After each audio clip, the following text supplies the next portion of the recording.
Doom is an intellectual on the level of Reed Richards. Usually the top 3 smartest people in Marvel are like Reed, Doom, and Valeria, which is Reed and Sue's daughter, and Doom's goddaughter. I believe like Moon Girl is up there, and I'm gonna be real, I don't know much about that. But all 3 of these characters are incredibly important in this. But not only is Doom a fucking dork, he's an incredibly strong magic user. So what would happen if Dr. Doom became Sorcerer Supreme?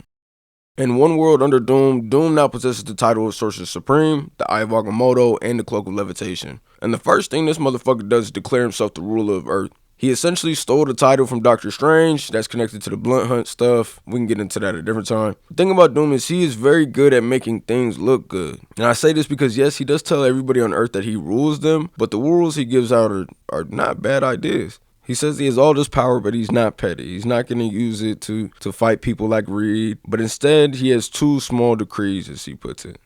The first one is that there will be no wars, no more wars moving forward. And the second one is that everybody gets free education and free healthcare. Both of these ideas, you know what I'm saying, are pretty solid. And this shows why Doom can be the GOAT. But as you will learn, if you don't already know, there's always a caveat with this too. The heroes immediately are like, what the fuck are we gonna do? While they're talking, Baron Zemo of Hydra is like, fuck what Doom talking about, we're gonna go whoop his ass. Then literally pages after he broadcasts to the Earth again saying, never mind, Doom is cool, he has good ideas, and actually we're going to be building schools and hospitals and remove landmines from places around the world. So obviously he fucked around and he found out. And the heroes think all of this is because of magic mind control. And they're going to be breaking into Latveria and fighting Hydra, and they split into teams. So they beat the dog shit out of Zemo, and it turns out he's a Doombot. And the real Zemo, he got his head blown the fuck off by Doom. So Doom killed a Nazi, that's pretty cool. So then Hydra, learning this information from a broadcast of Iron Man, then begin trying to kill civilians. You don't fuck with Doom's people. So what does he do? He pulls up on a fucking T-Rex with a Doom outfit on. I mean, like, what cooler shit could he have done than that? He's riding a dinosaur that's dressed like him while it's shooting magic energy out of his mouth and shit. He tells everyone, yeah, I killed this racist Nazi months ago. Actually, Nazis, because I also killed Red Skull. He said they've been a problem since World War II, but he handled it in a day. He said this was a lie, but it had the worst people you know building schools and hospitals and destroying landmines. It was something he saw as a good thing, thought he had to lie in order for it to happen. And basically he said the heroes fucked it up now, so, you know, no point. But it's okay, because Doom will handle it. And the Avengers and Fantastic Four realized they played his game and lost.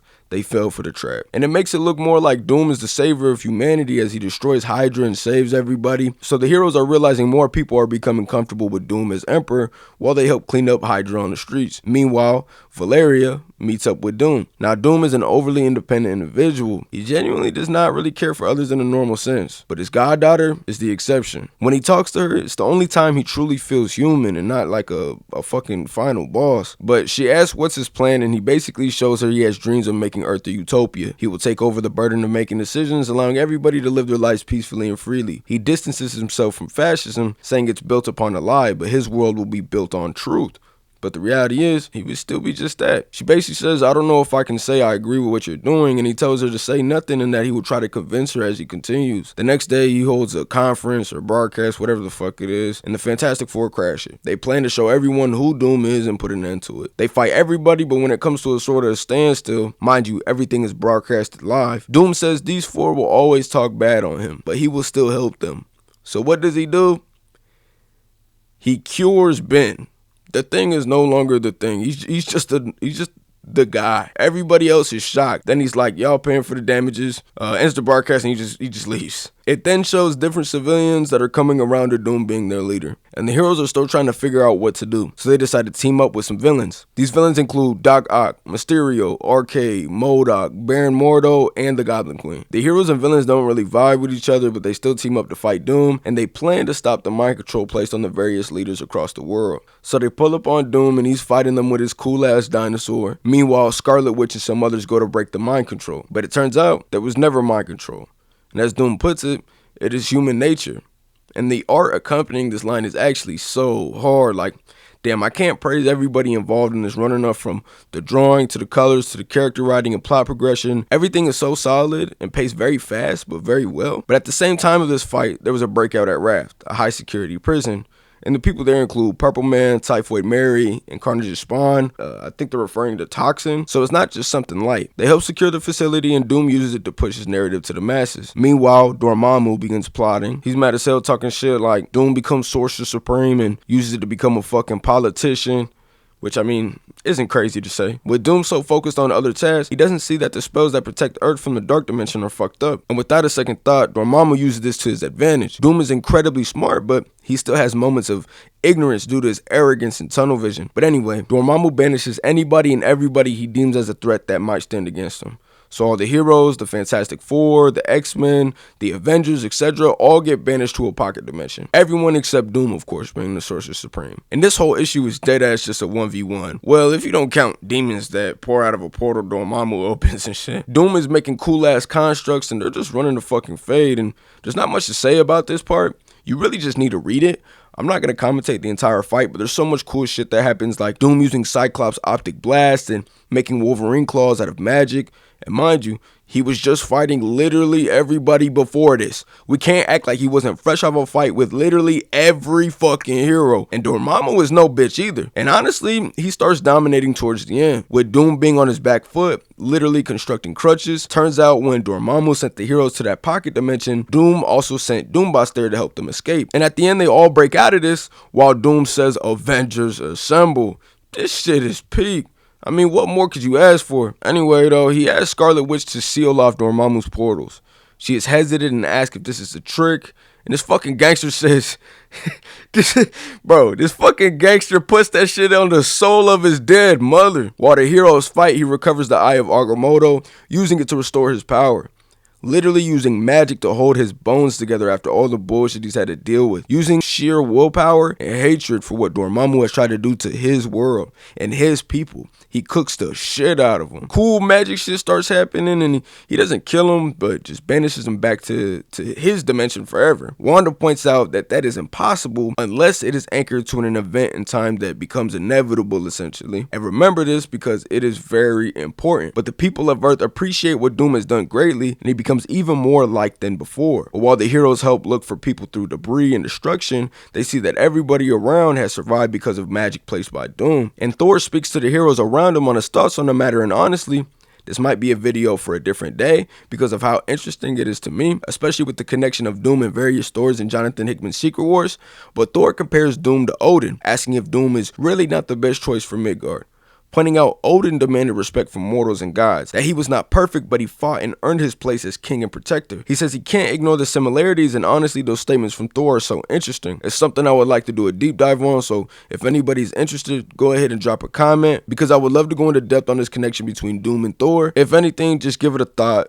It's a very interesting connection. But after this, Maria Hill, the director of S.H.I.E.L.D., shows up and proposes a plan of action, saying she knows why they keep losing and Doom keeps winning. So Reed challenges Doom to a live debate. The narration on here is so cool, saying both men command logic, but Doom can operate on an emotional plane that Reed does not have easy access to. Reed and Doom can both win minds, but only Doom can win hearts. And that is how this plays out at first, but at the same time, Maria Hill and a bunch of the heroes pull up to Latveria. It's a struggle to break in due to Doom's magic force field around it, but eventually Invisible Woman, Black Widow, and Scarlet Witch all break through. It turns out there's a building flooded with magic that Wanda says is more powerful beyond anything she's ever seen. She doesn't believe she can destroy it because the levels of magic there shouldn't even be possible. And in here, Doom is essentially stealing the life force of all Latvians to make himself stronger. And this is the caveat I spoke of. He promises protection, unity, prosperity, but the strength he has to do all this is at the cost of his own people. If he would do this to his own people, what would he do to everybody else? Not only that, but I mean, this is something, it's kind of reminiscent of like the ones who walk away from Omelas, or like the trolley problem. Is it okay to have one person or however many people killed or hurt to save the lives of others? There are even children being drained of their life force, losing their whole future for Doom's power. And with this power, he can genuinely do good. But is that right if this is what he must do to achieve it? Is it okay for people to prosper at the expense of others? Can you truly call yourself a protector if this is what you do? Things like this show why Doom is still a villain. He is somebody who believes the ends justify the means, no matter how cruel. He wants to rule and do good, but not only is being a sole ruler a conversation in of its own of evil intentions, but also hurting innocents to raise others up, especially your own people, is something that is not heroic. You can't look at somebody like Doom and say he is in the right while he is doing what he is doing. He is such an interesting character. He is not a hero, he is not a savior. So Reed reveals this to everybody and makes Doom's mask slip off. Not his literal mask, but the facade of good guy Doom. And this is more than apparent as he stretches and distorts Reed physically in front of so many. And this splits Doom's base. Some agree with him that the ends justify the means, and some see it as heinous and evil, because the civilians stop being so positive and start to become more polarizing. This causes people to disobey Doom as he starts to abuse his power, silencing freedom of speech, and when police or armies would ever physically oppose him, he wipes them out. And this begins the final fight against Doom,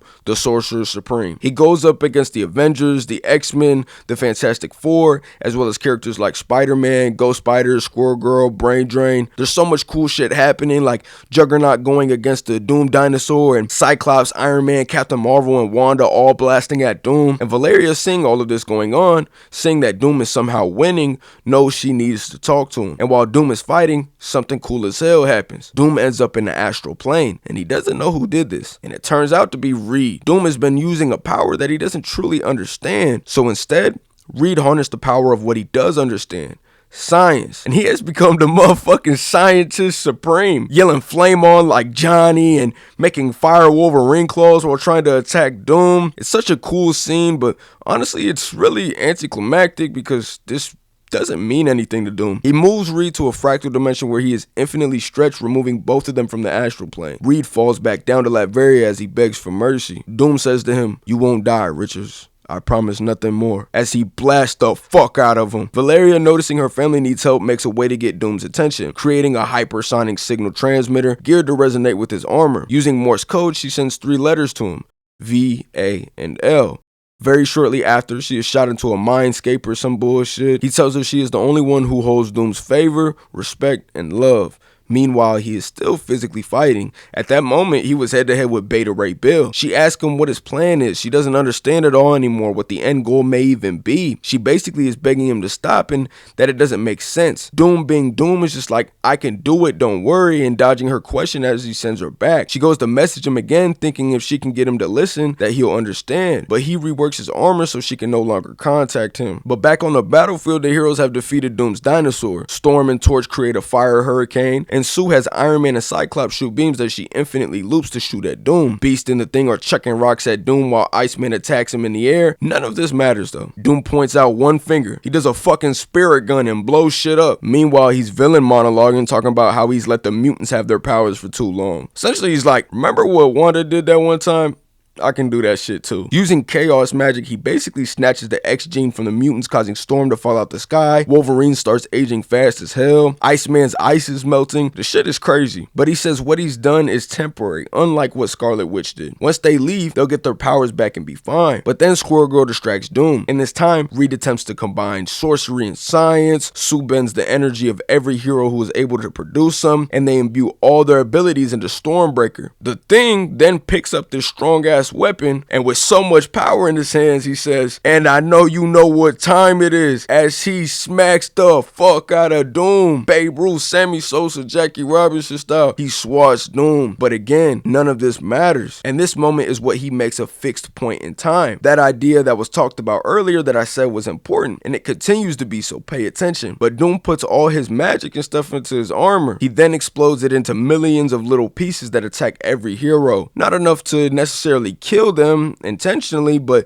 just enough to leave these superpowered beings barely alive, painfully surviving. With Doom's face being exposed, he creates a new mask as there's something else he must say. But as he looks through the destruction and chaos he's caused, he sees the worst sight he could ever imagine. Valeria had shown up to talk to her Uncle Doom, but she was hit by the shards of Doom's armor, cutting her up badly and even severing her leg. And as she reaches out to Doom, her head falls off her body. He scrambles to hold her body together with her soul barely clinging onto it. And Doom can't change the past. I mean, he probably most definitely could have if he didn't make it a fixed point in time, but that's exactly what he did. With her body rotting and her soul gone, he goes to the Vishanti. They have power over life and death, but all they speak of is consequence. He tries to force them to listen, using his power to intimidate, but it means nothing. He decides to search for somebody stronger, so his next stop is at the Living Tribunal. And as Doom says, for the first time, he bargained. Doom opens up himself to the Tribunal, and as the Tribunal looks in, they see all the things Doom is, with one thing being unexpected: love. They see he truly was not here for himself, before his goddaughter. Doom tells Valeria she will live as she asks about the cost. He says, "Do not worry, I will pay it." She sees he's no longer Sorcerer Supreme, but it must be more than that. He tells her she will be okay and not to worry, and Doom alone will deal with the consequences. She comes back and is comforted by her parents. It cuts to people speaking on life after Doom, still as polarizing as it was before, but this time his rule is ended. Later, Reed and Doom have a conversation. Reed says old democracies are being restored, while Doom points out the same for borders and dictatorships. They argue about freedom, and Reed admits that perhaps there was nobody more suited to be a great leader than Victor Von Doom. But instead of helping, he destroyed and made fascism look good. He used his own people for power, and when exposed, he lashed out. As they argue about liberation or domination, Doom says he has a demand of Reed Richards. Of course, Reed is like, "Fuck what you talking about, like you can't tell me what to do." But Doom says it is not a request because he's dying. Reed reacts like, I'm not gonna fucking help you. But Doom says he is incapable of saving him just as he is incapable of beating him. But he asks if Valeria is okay after he traded everything for her. Reed says she is, but he doesn't think Doom would do it selflessly, that he must have some type of plan. But Doom cuts him off. He doesn't want to entertain Reed's objections. The last thing he tells Reed is, "Take good care of my world," as he dies. But he leaves his mask with his final will and testament inscribed onto it. And that's how it would end if Doom became Sorcerer Supreme. What a great comic, bro. Like, jeez, what a great run. This is the thing about Doom. Doom can do all of this, but he always gets in his own way. Something about him always makes things not work in the end. He's so smart. He's so strong. He does all these things. I don't want to say the correct way, but in ways that work, and he still ends up losing. I think that's so strong for a character like him. And it makes so much sense. It's cool to see somebody like Doom lose because of, I don't know how to explain this, but like an emotion he's not used to. You know, nobody else could have made this happen. You know what I'm saying? Val getting hurt, Val basically dying is the only person that could have swayed. If the Thing was the nigga who died, like this man is not going to the living tribunal for the Thing, bro. But yeah, I think this run is really underrated. I know I basically explained everything, but you should still go read it. If you enjoyed the video, please like and subscribe. Drop a comment if you got something to say. And thank you to everybody who stuck to the end of the video. I really appreciate it. Me and my brother are going to try to drop videos consistently on here. So if you want to support the channel, do what you can. I really appreciate y'all. And have a good rest of your day. One bottle on niggas, I don't want MVP in the truck. One bottle on niggas, I don't want MVP in the truck.